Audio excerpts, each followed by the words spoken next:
First off, Alan Wake is a very dark game. Make sure you calibrate your screen properly at the beginning. The game does help assist with this. I knew she wouldn't follow me in the dark. I needed some time alone to think things through. Alan Wake starts off with you being a dark, disturbed writer with a serious case of writer's block, and your wife decides to take you on a little vacation to a really creepy island to give you some inspiration. Well, normally that'd be a good thing, except for the fact that your wife hates the dark, and it's a dark, creepy island.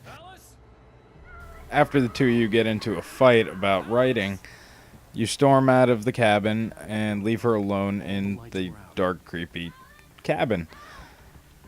This leads to your wife disappearing, and that becomes the basis of the game. The whole point of the game is to figure out what happened to your wife, figure out if you're going crazy, and try to save this little town from being destroyed.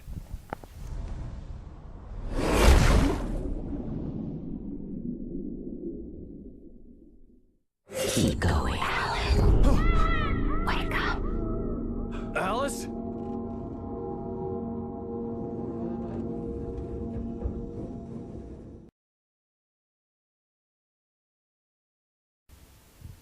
One of the cool things about Alan Wake is they break it into episodes instead of just doing levels. They do it in a really cool way where when you finish an episode, there's a little cinematic, and then it plays almost like credit music at the end. It's actually pretty neat.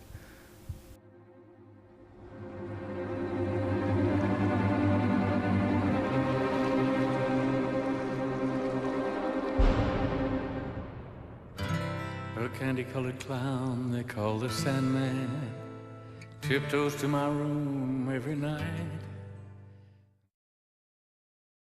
Then at the beginning of an episode, they do like a recap, like a previously on Alan Wake sort of intro, which is pretty cool.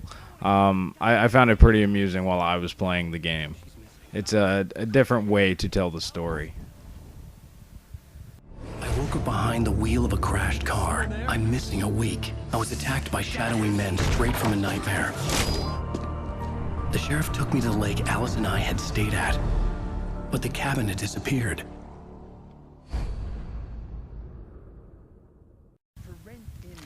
Alright, so on to the game itself. The game's basically the difference between, or the battle between, dark and light.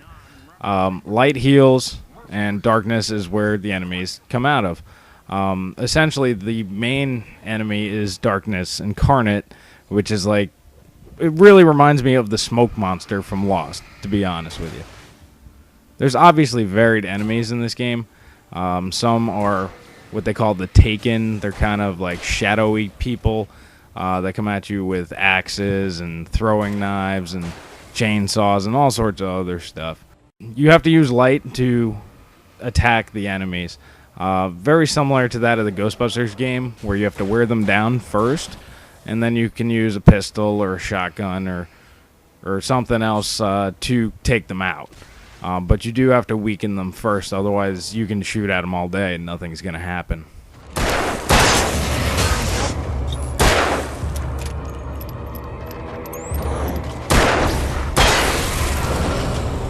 Light also heals you.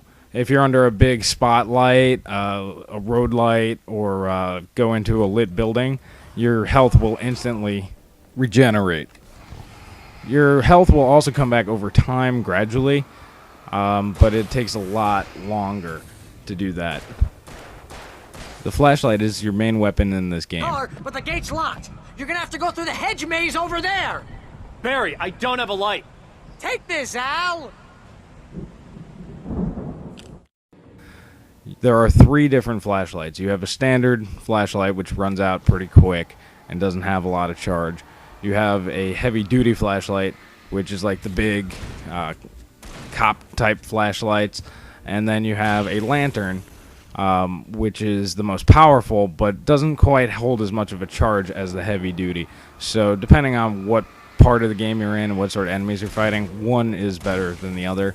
However, both are much, much better than the standard flashlight. The flashlight batteries can be picked up throughout the game. This is used kind of like ammo. Although the flashlight will recharge, and I recommend if you can get through a group of bad guys and just let the flashlight recharge, I'd recommend doing that before moving on. This will save you on batteries, because there are points in the game where ammo or batteries and pretty much materials in general do become very, very scarce. Alright, so during combat, you're using your light, and you are wearing down your enemies, but because everything's black and it's really hard to see stuff, sometimes you will be attacked from random corners and spots that you really can't see. The trick is, if you use the left bumper at the right time, you can do a little dodge cinematic, which is actually really neat looking. It's kind of like a really dark Matrix-y type move, but it looks pretty cool, and it allows you to see where you're being attacked from, so you can go ahead and take out that guy. In addition to standard flashlight and guns, the game does use other lights, such as flares. Flares are actually like rocket launchers in this game, because it'll actually just kill the enemy straight out. It is so bright that most enemies will just explode once you shoot them. You also have flashbang grenades, which do a similar amount of damage, but do have a little bit of a delay. So you could lure in enemies for that. The game does have a couple collectibles throughout it. You can pick up thermoses and manuscript pages. The manuscript is actually a part of the story, so I'm not going to go too much into that, but it's kind of used like clues as to what you need to do and what's coming, so you can help prepare. The thermoses don't really do anything. They're just Easter eggs. One of the cooler characters in the game is Barry. He's your agent and your best friend, and he's definitely the comic relief of the game. He helps bring in a little levity, because it is a very, very dark and down kind of game, but Barry does a good job bringing it back. He's got some moments where he's just a total ass, and it's perfect because it is like the most dramatic moments. Well, I got plenty more. What are the Christmas lights for? Protection, man. Like garlic against vampires. Vampires. The Bright Falls General Store is now my favorite place in the entire world. See this headlamp? It's like a superpower. I can just look at one of those things and they die. It's my flaming eye of Mordor. I wish I didn't say that. Yeah.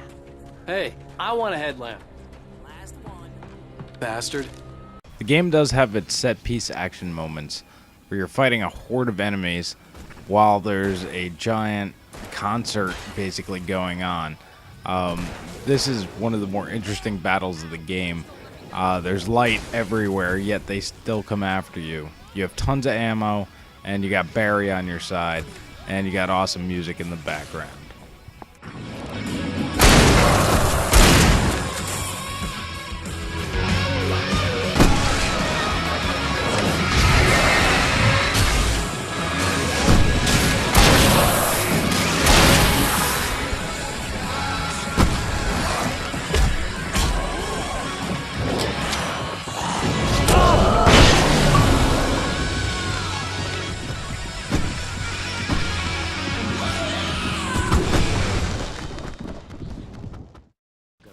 The game does have a few terrifying moments, whether it's being chased down by a giant darkness tornado or running from a possessed house of darkness.